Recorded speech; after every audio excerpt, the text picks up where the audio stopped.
Assalamualaikum warahmatullahi wabarakatuh. Maaf Pak, sebelumnya saya tidak menampilkan diri karena filenya ada di laptop, jadi saya mengulang tugas presentasi saya karena laptop saya terkena virus Pak. Mohon maaf Pak sebelumnya. Saya di sini akan saya juga mohon maaf Pak sebelumnya karena saya sudah salah mengumpulkan link, jadi saya keterlambatan Pak. Mohon maaf Pak. Pak Sugeng. Jadi sebelumnya pertama-tama Assalamualaikum warahmatullahi wabarakatuh. Nama saya Muhammad Said Heru Cokro dengan NIM 29023.540. Saya di sini ingin mempresentasikan tugas presentasi UAS. UAS Bank dan Lembaga Hukum. Bank dan Lembaga.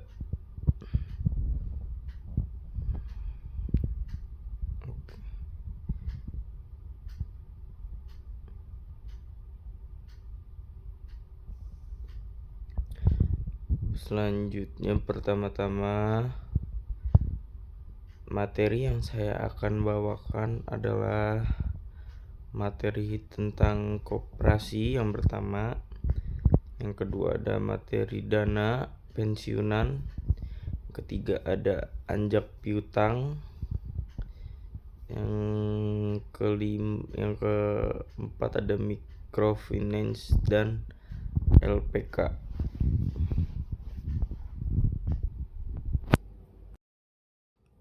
Nah, pertama-tama saya ingin menjelaskan apa itu koperasi. Salah satu badan usaha penopang ekonomi rakyat Indonesia adalah koperasi. Bagaimana tidak?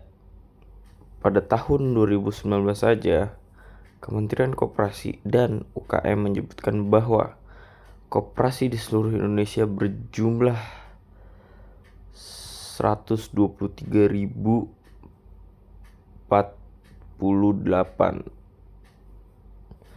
dan anggota yang sudah tercatat sebanyak 22 juta orang. Kata koperasi diambil dari bahasa Inggris yakni corporation. Jika diterjemahkan ke dalam bahasa Indonesia artinya adalah kerjasama. Berarti koperasi adalah bentuk kerjasama yang dilakukan oleh mungkin beberapa orang atau lebih, kerjasama antar perusahaan atau antara orang perorangan. Selanjutnya adalah fungsi dan peran koperasi. Menurut Undang-Undang Nomor 25 Tahun 1992 Pasal 4 dijelaskan bahwa koperasi memiliki fungsi dan peranan antara lain yaitu mengembangkan potensi dan kemampuan ekonomi anggota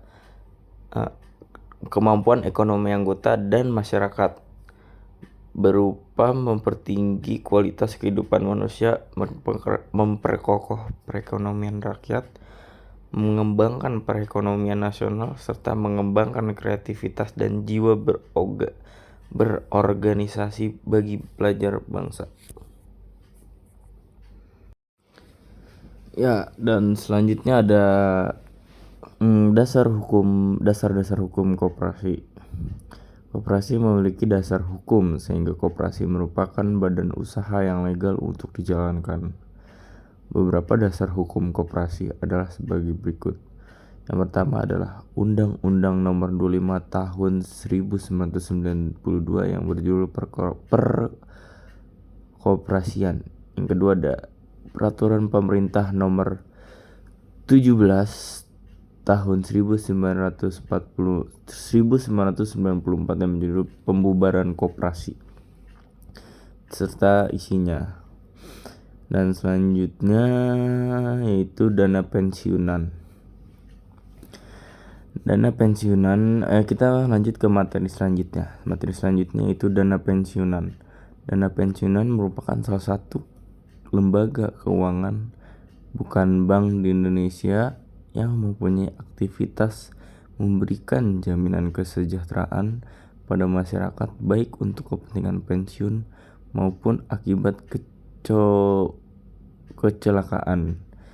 Untuk definisi dana pensiun dapat dilihat pada bab 1 pasal 1 dalam Undang-Undang Nomor 11 Tahun 1992 tentang dana pensiun yang menyebutkan dana pensiun adalah badan hukum yang mengelola dan menjalankan program yang menjanjikan manfaat pensiun.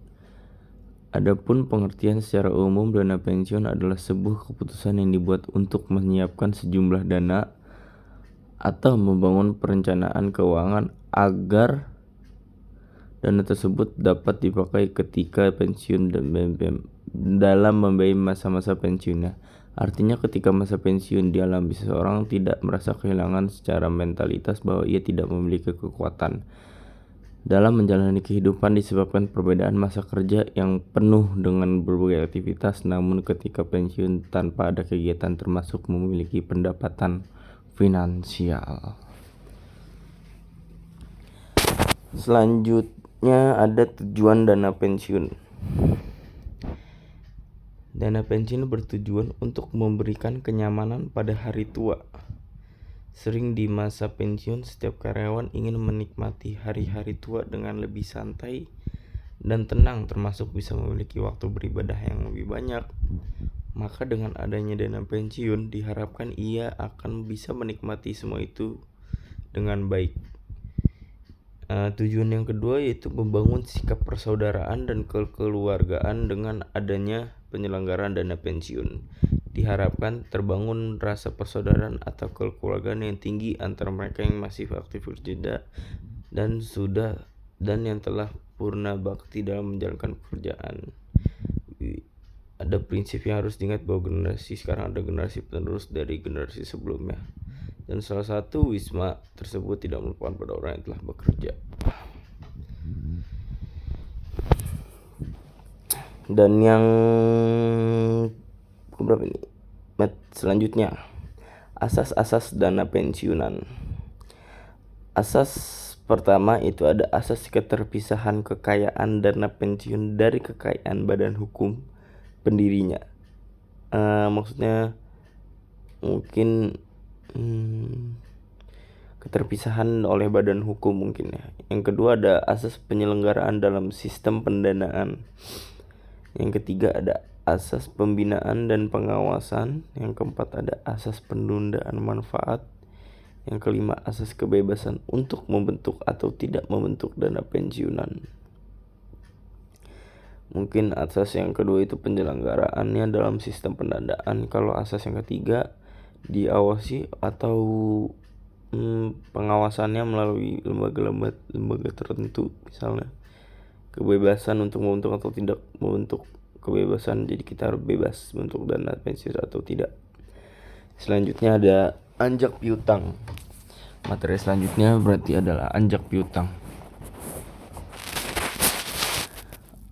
Pengertian anjak piutang adalah pengalihan piutang jasa keuangan perusahaan, pengalihan piutang yang menjual atau mengalihkan hak atas piutang usahanya kepada pihak piutang yang kemudian bertindak sebagai prinsip terpenting bukan sebagai perusahaan perantara yang mengusahakan penjualan bagi perusahaan lain atas nama pengusahaan tersebut. Pengertian lainnya berdasarkan surat keputusan Menteri Keuangan adalah pembiayaan dalam bentuk pembelian atau pengalihan pengurusan piutang jangka pendek dari transaksi perdagangan dalam atau negeri. Dalam ketentuan surat keputusan Menteri Keuangan terdapat kegiatan anjak piutang dilakukan dalam bentuk A. Pembentukan dan peralihan, B. Kepengurusan. Yang selanjutnya ada kegiatan penting anjak piutang. Ada dua jenis transaksi anjak piutang, yaitu anjak piutang berhubungan dengan pembiayaan dibentuk dalam pembelian atau peralihan piutang, dan non pembiayaan pajak piutang ke piutang atau tagihan ke bentuk pengurusan. Yang kedua, transaksi perdagangan dalam negeri, perdagangan atau antar negara dibentuk transaksinya seperti ekspor atau impor dapat dilakukan dengan transaksi pajak piutang. Yang ketiga, objek pembiayaan dalam pajak piutang berupa piutang atau bisa dilakukan dengan tagihan jangka pendek pada transaksi perdagangan luar maupun dalam negeri yang ada di perusahaan. Yang terakhir, anjak piutang dalam pembiayaan bisa digunakan hanya di perusahaan, melainkan bukan kepada orang, perorangan, atau secara individual saja. Pada prinsipnya, pemberian kredit kepada supplier merupakan bentuk kegiatan anjak piutang. Caranya menggunakan pembelian piutang atau tagihan yang ada dalam nasabah atau customer tersebut. Konsekuensi pajak piutang. Dalam ketentuan debitur, akibat hukum dalam perjanjian anjak piutang ialah tergantung jenis pajak piutang yang diajukan oleh pihak dalam membuat perjanjian, yaitu berdasarkan risiko dan tanggung jawab klien. Jenis pajak piutang tersebut yaitu A.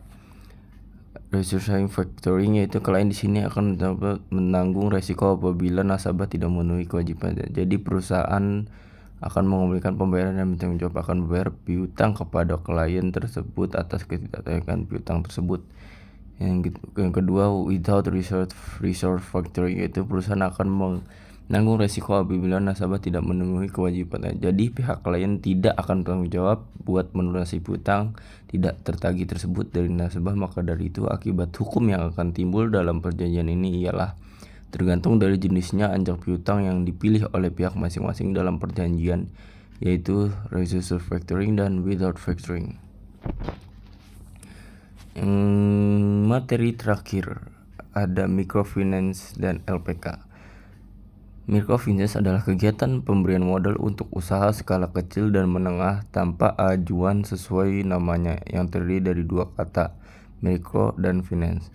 Keuangan mikro ini memiliki tujuan yang sangat mulia, yaitu bertujuan untuk menerapkan strategi guna mengurangi kemiskinan melalui bantuan suatu lembaga, baik itu lembaga yang didirikan oleh pemerintah ataupun lembaga yang tertuang dalam pembentukan perseroan atau koperasi. Lembaga khusus ini kemudian lebih dikenal sebagai lembaga keuangan mikro atau LKM. Adapun bentuk dukungan yang diselenggarakan berupa peminjaman dana, pengelolaan simpanan, serta konsultasi terkait pengembangan usaha. Selama ini banyak pihak yang ingin berusaha namun terkendala dengan berbagai hal seperti modal usaha, pemahaman ilmu tentang proses bisnis, pemasaran hasil produksi, bangun konsep manajemen yang modern, 5 dan lain-lainnya.